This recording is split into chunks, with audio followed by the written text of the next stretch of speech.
So today on the show, I have David Carpenter, who is a public health physician serving as director of the Institute for Health and the Environment, a collaborating center of the World Health Organization, as well as professor of environmental health sciences at University of Albany School of Public Health. Previously, Dr. Carpenter served as director of the Wadsworth Center of the New York State Department of Health and as dean of the University of Albany School of Public Health. Carpenter received his medical degree from Harvard Medical School, more than 435 peer-reviewed publications, 6 books, and 50 reviews and book chapters to his credit. Dr. Carpenter is an editor of the BioInitiative Report 2012 and a signatory of the 5G Appeal. All right, Mr. Carpenter. So I was wanting to hop into it. Could you give us a brief explanation of 5G? Well, 5G is the millimeter waves. This is a higher frequency of radio frequency transmission than what we have presently used. The third generation and the fourth generation are what we use now for Wi-Fi, for cell phones, and for wireless communication in general. So the 5G is a shorter wavelength. Now, let me explain the electromagnetic spectrum. This is what we most commonly know as visible light. It's all electromagnetic waves. These are packages of energy that have no weight, but they are sine waves that move through the environment. And the full electromagnetic spectrum ranges from basically DC, or direct no waves. Then there are extremely low frequency magnetic and electric fields that come from electricity. Above that, we go through the form of radio frequency waves that are used for radio and television transmission. And then at higher, we get into the microwaves, the waves that are used for microwave oven, for cell phones, and so forth. The 5G is higher than that, but it's a little lower frequency than what is called infrared radiation, the radiation that comes from the sun that heats the earth. Above the infrared is the visible light, whereas we perceive red colors as being they're from longer wavelength than the violet, which is a higher wavelength. Above the visible light is ultraviolet, and then above the ultraviolet is the ionizing portion of the radio frequency spectrum, and that includes things like X-rays, cosmic rays, gamma rays. There's enough energy in that very high frequency so that it can directly damage DNA.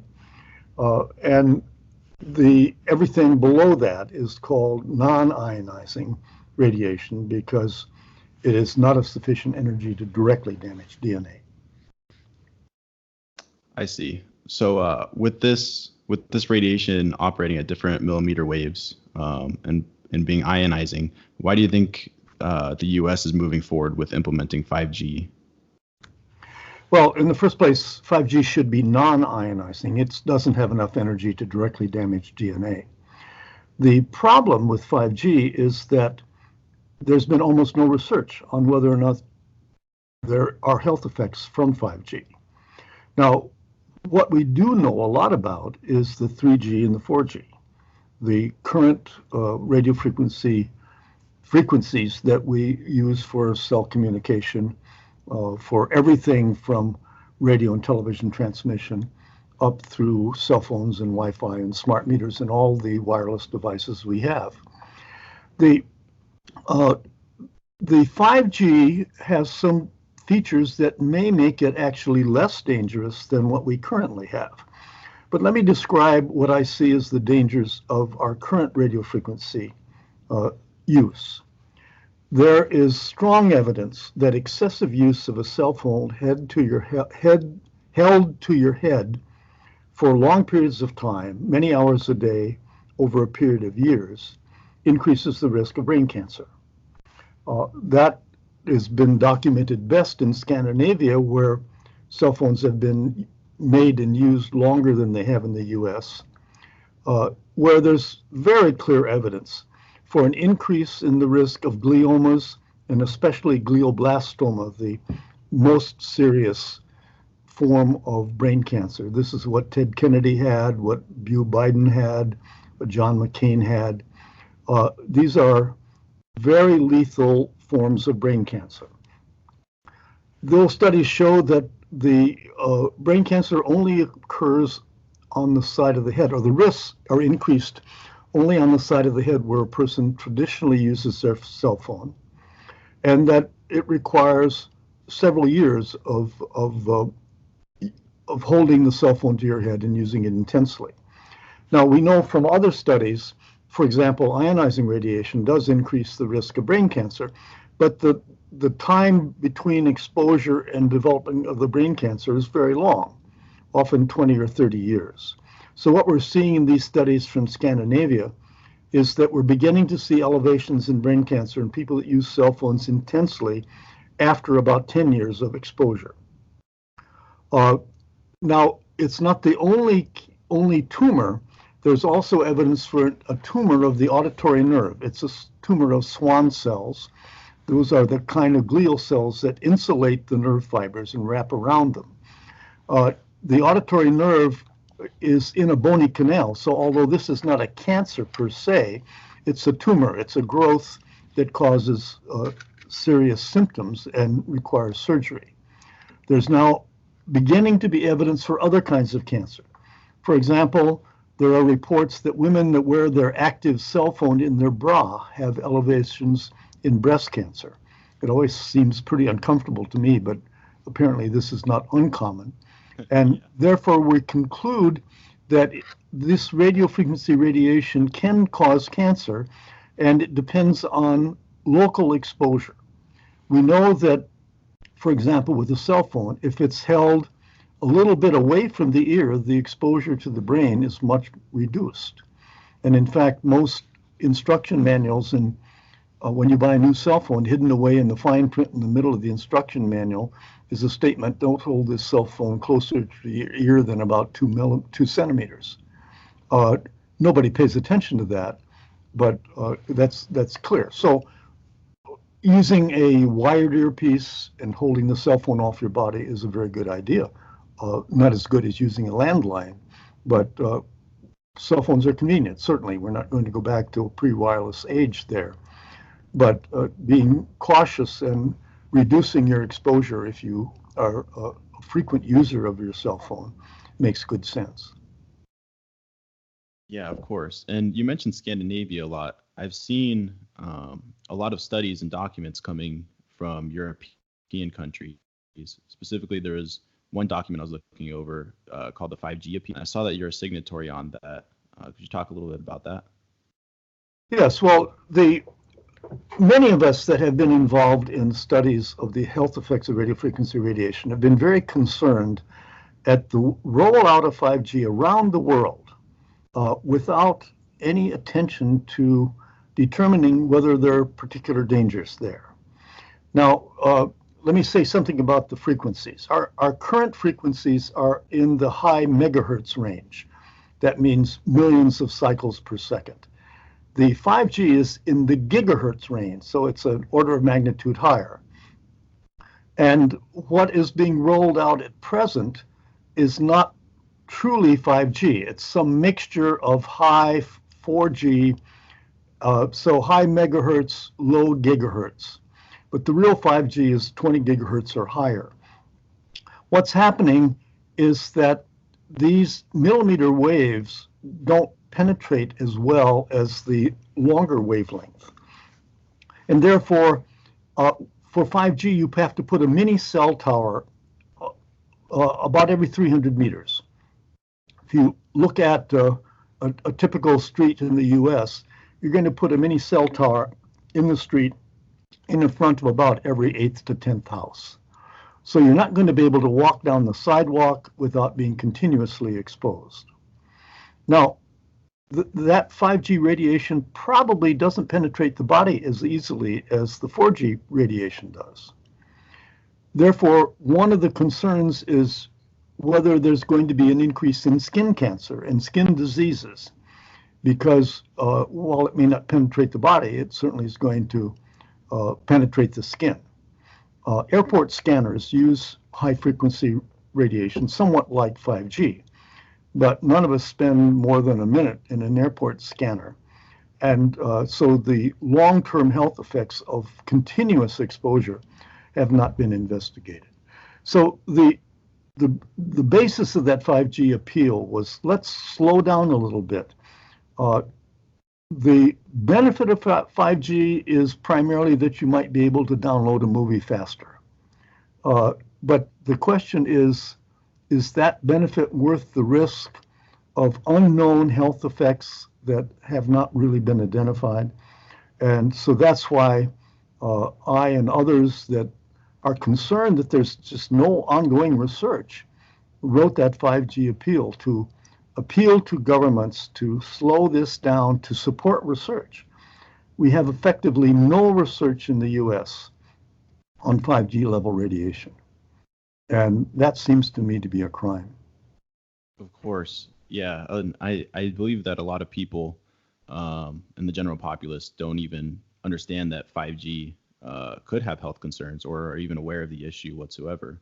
But yes, and most people, when they become aware of this only when a mini cell tower is put on the light pole or the telephone pole on their street in front of their house.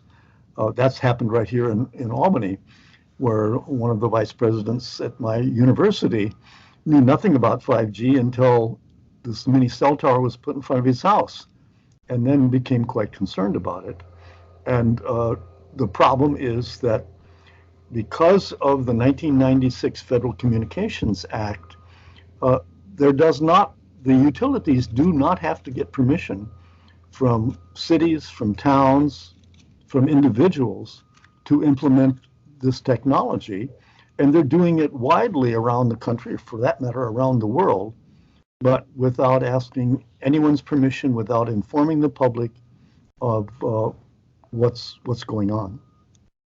Of course, yeah, and I've even seen recently there's some articles from the West Coast area, specifically San Francisco County, where they have gone to town hall meetings petitioning against 5G. And then in Sacramento, California, there was even an incident where there was a 5G tower near a school, and the parents petitioned to have the tower out, and the phone company actually agreed to take this 5G tower out because they believe it was causing accelerated cancer rates. Well, it's a major concern. Now, again, there's so little information that it's hard to be emphatic from a scientific point of view that 5G is demonstrated to be dangerous. But it certainly has not been demonstrated to be safe. And we should have learned from all of the rollouts of chemicals and that sort of thing in the past, where they're produced without adequate study in advance, and then after they're distributed in the environment, we find that they cause cancer, cause other diseases. And I should say also, it's not just cancer of concern. For the 3G, 4G, we now know that they're harmful to male fertility. They reduce sperm counts. They cause formation of abnormal sperm. There's a syndrome of electrohypersensitivity that some people are vulnerable to. This is a syndrome where people get headaches, they feel fatigued, they feel that their brain doesn't work properly. Sometimes they have nausea and vomiting, GI upsets, and it can be very disabling in people that are particularly sensitive. I've been involved in some of these instances where children in schools, especially if they have a wireless computer classroom where you have a whole pile of kids on wireless laptops with one large router, they're basically in a mini microwave oven, not so intense that it causes heating, but intense enough to trigger the syndrome of electrohypersensitivity in some children. Of course, and the classroom setting that you're mentioning, does that relate to David Mark Morrison versus the Portland Public Schools? Well, that's one legal case that I was involved in. There are a number of others. I think in that case, there wasn't an allegation that the child was ill. The allegation was that the child was vulnerable to being adversely impacted by the radiation. There's several other cases on nationally that are in relation to a child that has this syndrome of electrohypersensitivity and is requesting of the school that they be provided a Wi-Fi free area in which they can learn and still attend school, because otherwise they get ill almost every day when they're in the school. Yeah, I think this is a real issue in schools, and definitely in the foreseeable future as technology advances and more broadband usage is implemented. Kind of bringing it back to the awareness of it, there's been a lot of articles coming out against the fact that 5G could be harmful, or even against advocating for stronger research on it. The New York Times published one such article, and I believe they even mentioned you by name, questioning 5G. Well, they mentioned me by name and accused me of being a pawn of the Russian government, which is about as ludicrous a thing as you can possibly imagine. It's worth actually mentioning that article because it was written by a reporter that's supposed to be a respected person. But he made this allegation that because I was interviewed on Russian television, I'm interviewed very often on this subject because I've been forceful in terms of trying to alert the public and especially physicians of what I see as the dangers of excessive exposure to radiation. Most of my conversation with the New York Times was not focused on 5G, was focused more on the cancer, the male fertility, the electrohypersensitivity that we see with existing frequencies. But this reporter alleged that because I was interviewed on Russian television, that the Russians were trying to scare the U.S. away from developing 5G technology so that they could get ahead of us. Well, the Trump administration is concerned about the Chinese, not the Russians, but the whole thing was just ludicrous. I certainly don't refuse to have interviews with anybody that wants to talk about the subject. I'm interviewed by many people, not just Russian television, and I don't skew my message depending on whom I'm talking to.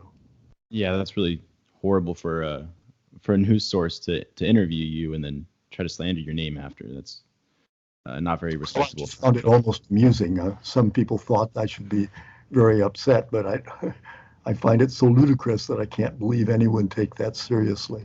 Yeah. Did you actually get any like sort of hate mail or like threats after that kind of thing got published? No, I didn't get any kinds of threats. I did get emails from a number of people, including mostly people I don't know at all, who basically said they're supporting me and thought that this was not an appropriate kind of allegation to make.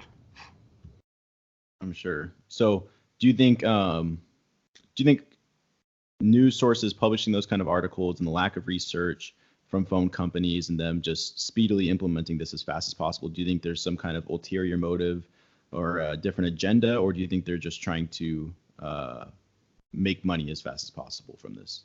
Well, I can't understand the motivation of Mr. Brandt, who wrote that Times article. There is a lot of concern. I've just actually had a paper accepted for publication this week. This is focused not on the radio frequency radiation, but the magnetic fields from power lines, where I investigated the source of funding of reports. The lower frequency radiation has long been associated with an elevation in childhood leukemia, to some degree also adult cancers. But the results are often described as being inconsistent. And so I looked to see who funded the reports that reported positive associations. In other words, living near a power line or having high magnetic fields in your home increased the risk of childhood leukemia, as compared to those studies that were funded by the utilities, those studies that did not find any positive association. And it turns out that those that did not find any positive association were all supported by the utilities. Those that found a positive association, all but one, were supported by governments or foundations. And there was an intermediate class of reports that found an elevated risk of childhood leukemia, but it was not statistically significant. In that category, all of those reports were funded by governments or private foundations. There are other people that have reported on similar information for radiofrequency radiation, usually cell phones and brain cancer, and they find the same pattern, that conflicts of interest based on who funds your project often have a major effect on the results you get. And I think this is an intentional action by the industry to distort the real findings and the real risks that are associated with these exposures. Otherwise, why would you see such a dramatic and clear pattern of independent studies showing risks, whereas industry-funded studies showing no risk? Yeah, and I've recently I've talked with a couple people who live by these power lines, and they've had people come out and survey to try to do studies on them and the effects that they might have. And later on, they come back, and the study is often bought out by one of these utility companies or phone companies. It's crazy. Do you think that's in order to protect themselves from everyone knowing that these things cause cancer, or do you think that there's like an agenda like war on male fertility, or maybe on the brain in some kind of fashion? Well, I think it's protecting themselves. It's interesting because I first got involved in this whole question when I first came to New York State way back in the 1980s, because at that time there had been a debate between the State Power Authority and the State Public Service Commission over the question of whether there are adverse health effects on people that live near these high voltage power lines, since there just had been a construction of a big high voltage power line in New York. Well, the Public Service Commission assessed money from New York State utilities and asked the Department of Health that I worked for at that time to administer a study to determine whether exposure to magnetic fields from power lines caused childhood cancer. I did administer that program. I didn't do the research, but we confirmed an earlier observation that yes, there was an increased risk of childhood leukemia if you had high magnetic fields in your home from the power line in the street. After that time, I became the spokesperson for New York State on the whole issue of electromagnetic fields, and that's why I still am very much involved in that debate now, not just on magnetic fields, but these radio frequency fields, and certainly most recently the 5G.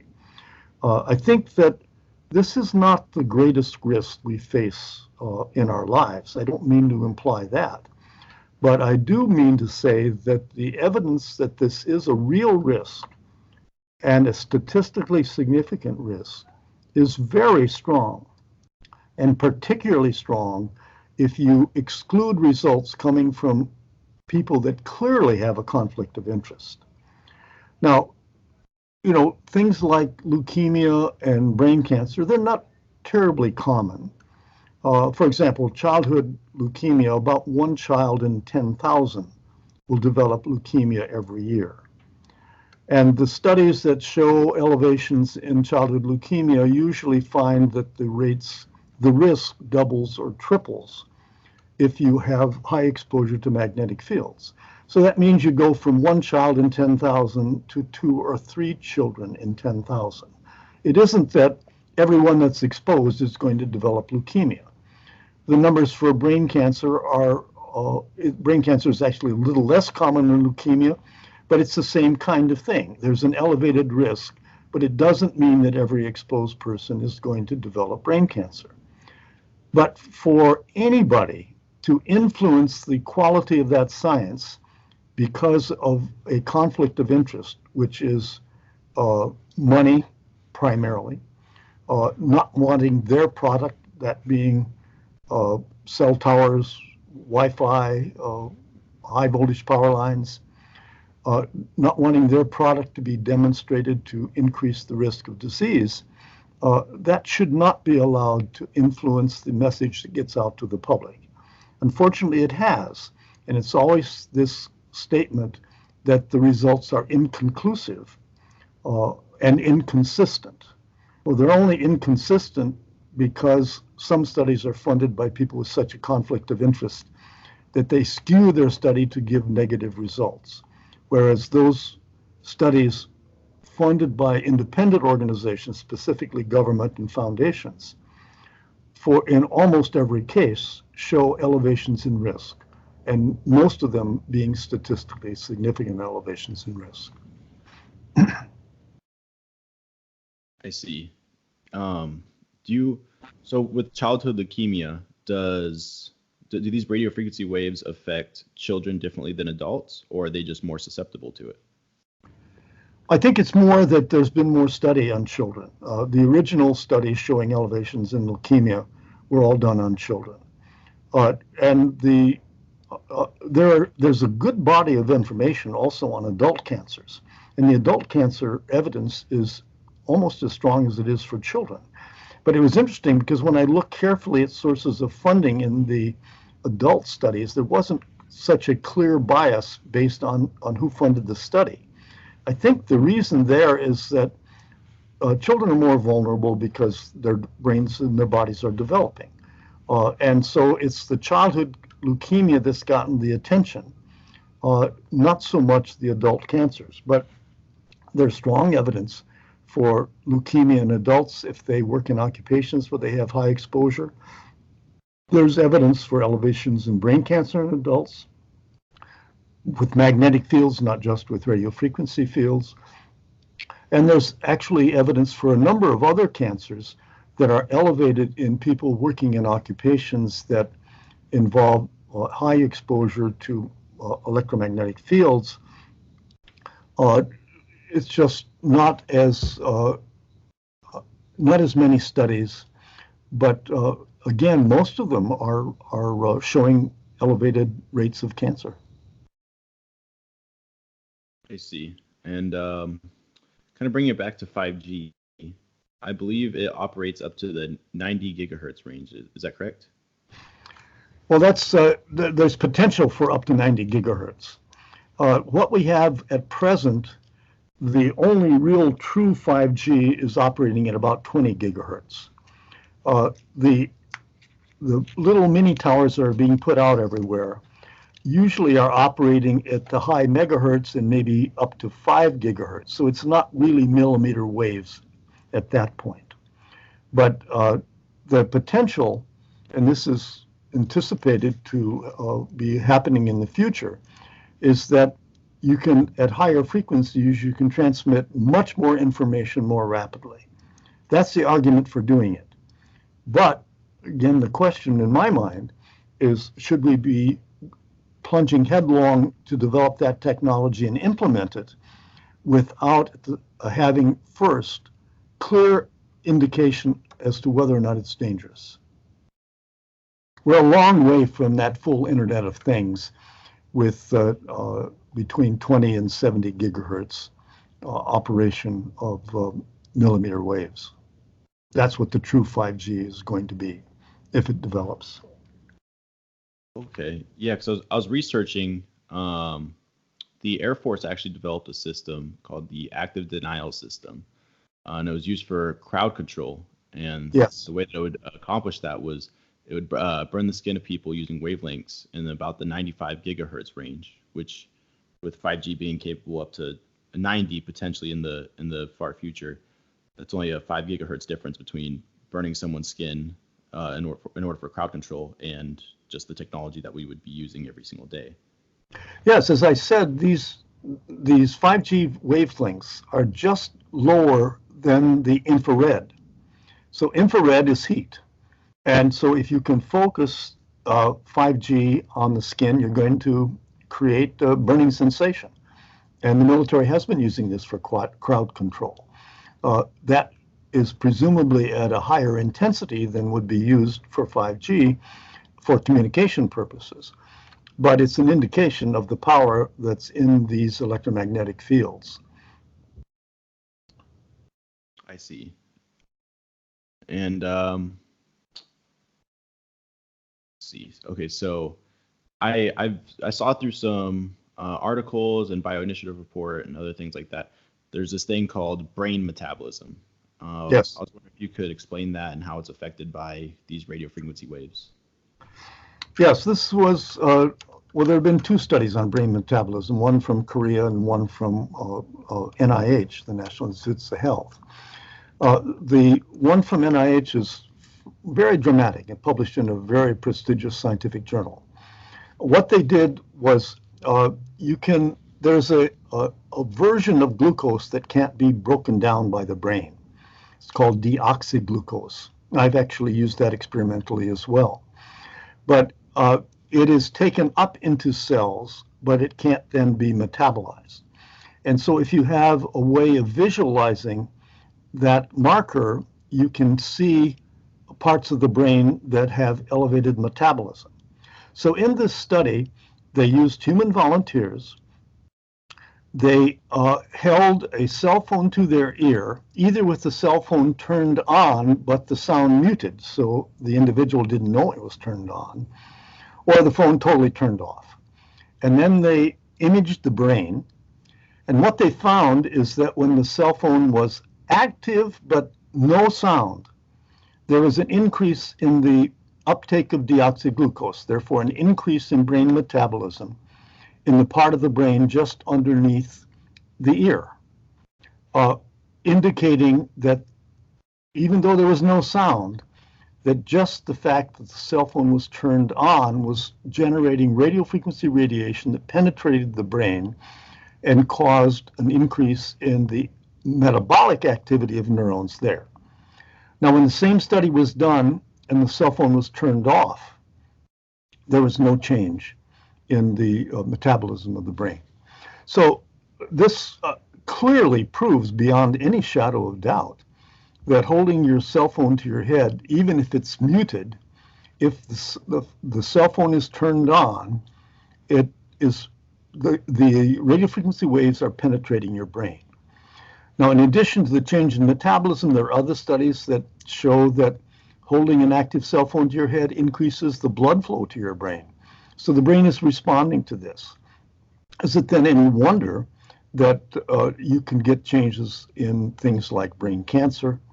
There are some other studies that are showing changes in learning and memory and other aspects of brain function, but the serious effect is the development of brain cancer with extensive use of active cell phones. And I should say there's also an implication there. Many people wear active cell phones on their body. I mean, you don't turn the cell phone off. You're not talking on it because you're not getting a call or anything like that.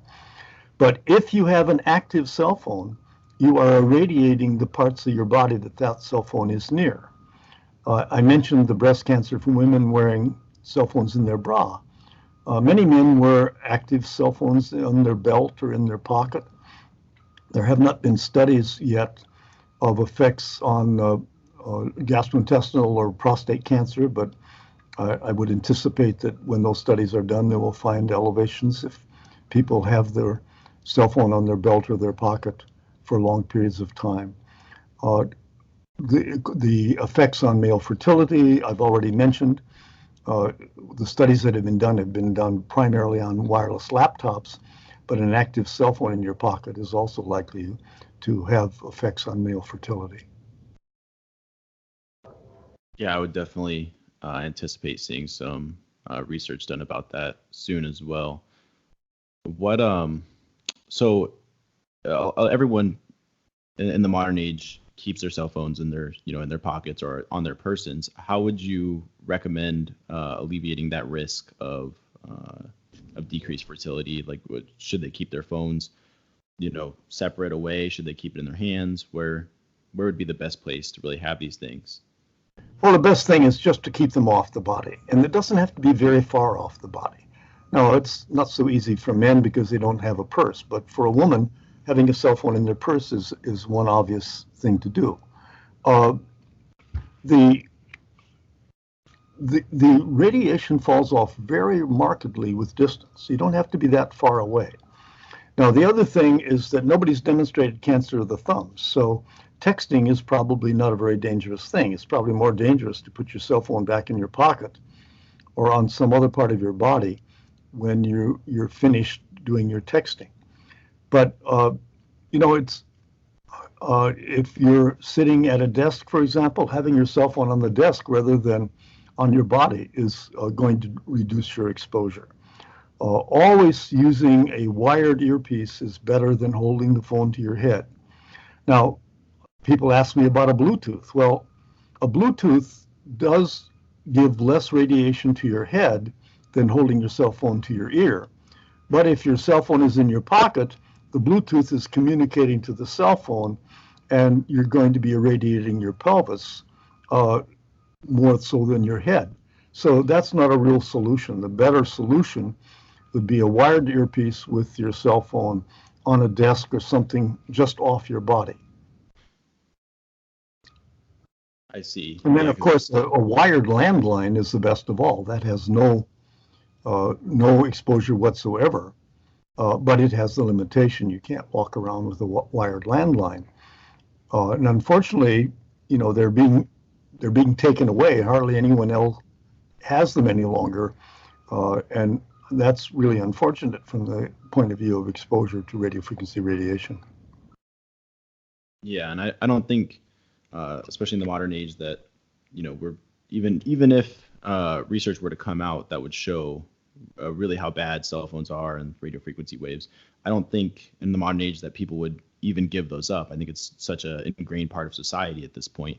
So we're not going to go back to a pre-wireless age, no question about that. But there's such simple things that one can do that reduces your exposure and still allows you to enjoy the benefits of modern life. Of course. So with you being such an advocate against more research for 5G and wanting to get the full picture before implementing this technology on a nationwide scale, where do you hope to see your research go? Well, I think we just need a clear answer to the question: does 5G pose the same hazard as 4G? Is it less hazardous? Is it more hazardous? What are the diseases that we can expect to see with 5G? It's very interesting that only in the last year have we had real results in animal models on the effects of 3G and 4G.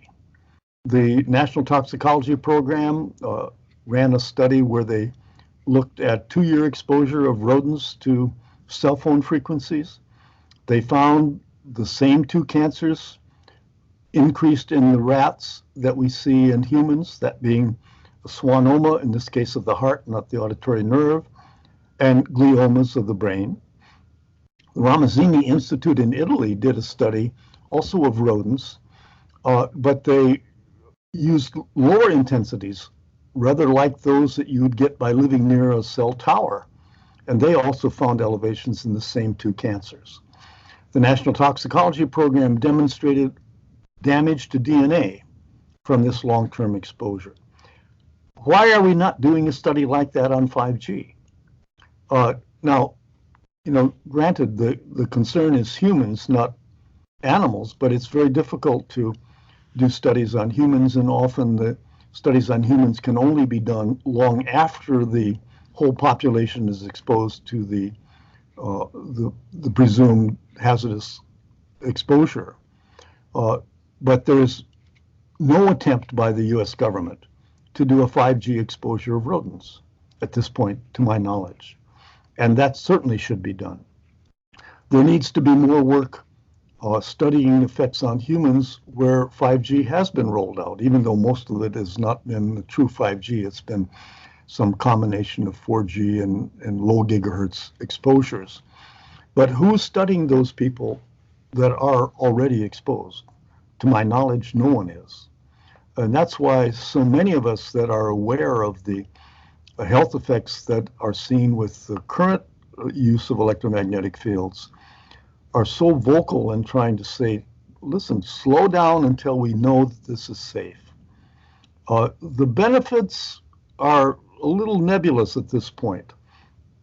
Just being able to download a movie faster is hardly a major benefit to society that would compensate against as elevations in various forms of cancer. Of course, yeah. I think compared to cancer, the benefits of downloading a movie is definitely negated heavily. With that, I mean, right now it's in the public eye. 5G. There isn't really much awareness of it being an issue or needing more research, or even if it has bad health benefits or the rodent testing. Historically, I mean, even we can look at smoking, for instance. Big companies push smoking despite knowing the hazards to it to the public, and they wouldn't do studies releasing the negative health impacts on it. Do you think we're seeing something like that, and that potentially in the future we could be in the same situation looking back saying, how did we not realize this? How did we not look at this? That is precisely my concern. Once you roll something out, it's very difficult to put the genie back in the bottle. And the time to do the careful studies to determine if and how harmful 5G is right now. And yet that's not being done. I'm not saying it's the most dangerous thing in the world, but I'm saying we should learn from the experiences of the past with smoking, with DDT, with PCBs, with all kinds of things we now know, with asbestos, things we now know to be very, very dangerous, and we've banned, but we used for years. And the result is that many people have died because of those exposures or had other illnesses. This is the time to do the research. And we should not be rolling this out in advance of that research. Now, this has gotten to be a political game. The Trump administration's concern about Huawei, or however it's pronounced, the Chinese 5G company. It's a matter of what country is going to take the lead in implementing a 5G. It's interesting because just before I had the Russian television interview, I was in China, which is, according to the Trump administration, the bigger threat in terms of taking the lead in 5G rollout. In China, they had 5G signs all over all the major highways. It's a big deal there. So it's a political race. But again, the Chinese are not doing anything to study whether or not there are health hazards associated with it. It's happening in Australia. It's happening all over Europe. And yet countries are competing to see how fast they can develop it, but they're not competing to find out how hazardous or not hazardous it is.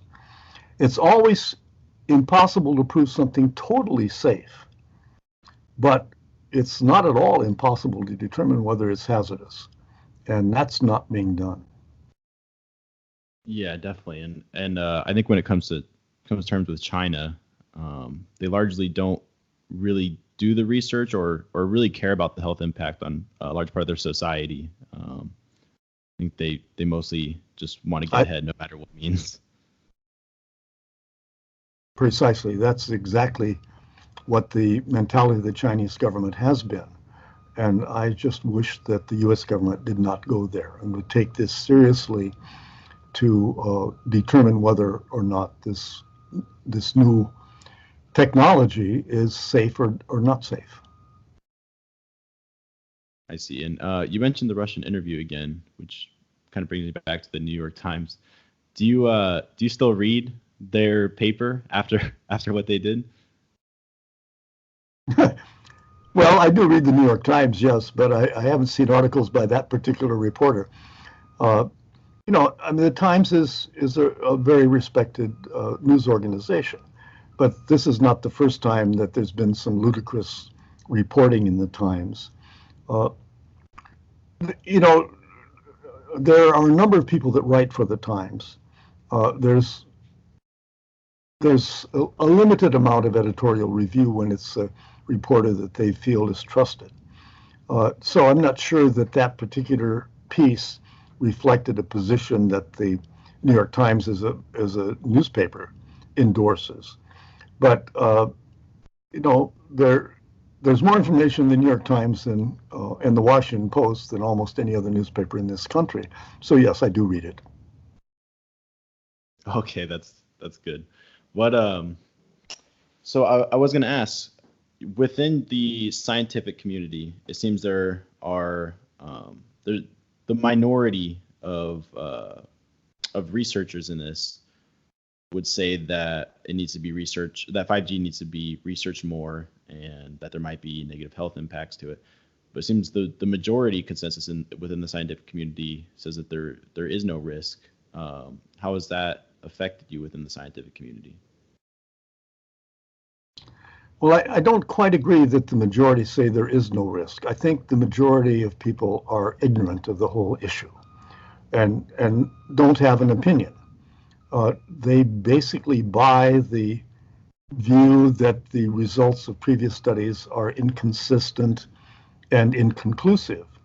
And this shows how effective the industry has been to blunt the clear results for harm by publishing papers, by sponsoring research by individuals that basically are whores in the sense that they give the sponsor the result they want as a result of increasing their chances of getting more funding. I don't think the majority of scientists have really any opinion because they don't have any knowledge. And I'm particularly concerned in the medical community that physicians in general don't have any understanding of the diseases that are associated with these exposures. Physicians in general treat diseases. They don't try to prevent disease, which is what we in public health try to do.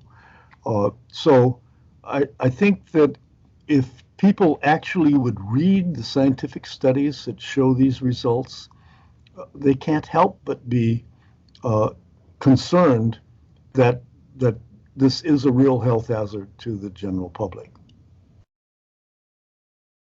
I see. And then we talked about the FCC a couple times. Do you think that the FCC in itself is pushing this out and giving lax legal authority for this kind of thing? Do you think they're doing that out of a perspective of wanting America to be ahead first, or do you think that they're doing it out of a perspective of being lobbied and paid off by some of these companies? Well, the FCC is a totally bought agency. Almost all of the FCC commissioners come from the telecommunications industry. There is absolutely no health expertise on the FCC. I, with a colleague, visited the FCC a few years ago to try to get them to change their position. They have a position that there are no adverse health effects of electromagnetic fields except those caused by tissue heating, like that of a microwave oven or the excessive 5G exposure that we mentioned that is now being developed for crowd control, where you can actually cause burning in people. They say that they get their health expertise from other agencies, from the Food and Drug Administration, from the EPA, from the NIH. But they get no information from those agencies. And so their standard just ignores the body of evidence of thousands of publications in the best peer-reviewed journals that show adverse health effects on isolated cells, on animals, on people, and yet they're ignoring all of this. It's really inexcusable in my judgment.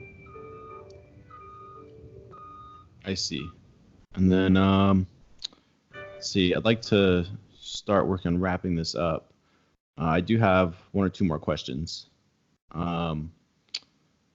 Let's see. So within your scientific community, are there a lot of people on board with this? Are there a lot of people willing to work on things like the bioinitiative report or sign on to the 5G appeal and kind of work on more pushing this towards the FCC and making it a more known issue?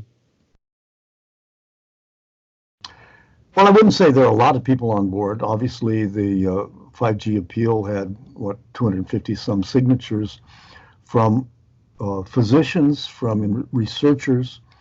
But as I said earlier, the majority of scientists, the majority of physicians are oblivious to this as a problem. And they don't read the journal articles. They basically read the newspapers and they think that this is all inconsistent, inconclusive, or perhaps even an attempt by the Russian government to slow technology development in the U.S. It's almost laughable. But most people are not aware of the problem. Now, people become aware when someone in their family develops brain cancer or develops electrohypersensitivity, or when men that want to have children find that their sperm counts are so low that their wife can't get pregnant. Then people become aware. And I get emails all the time from those people, and they sometimes become local activists.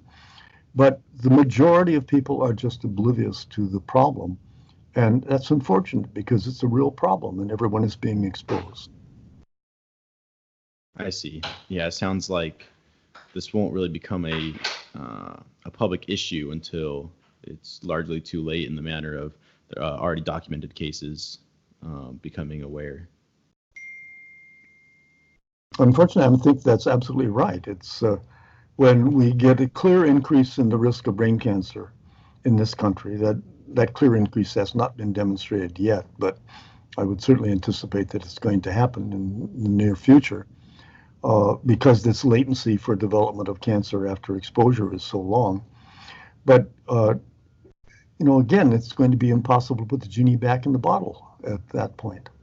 Yeah. We're going to have these mini cell towers in front of every fifth or sixth house in every street in America.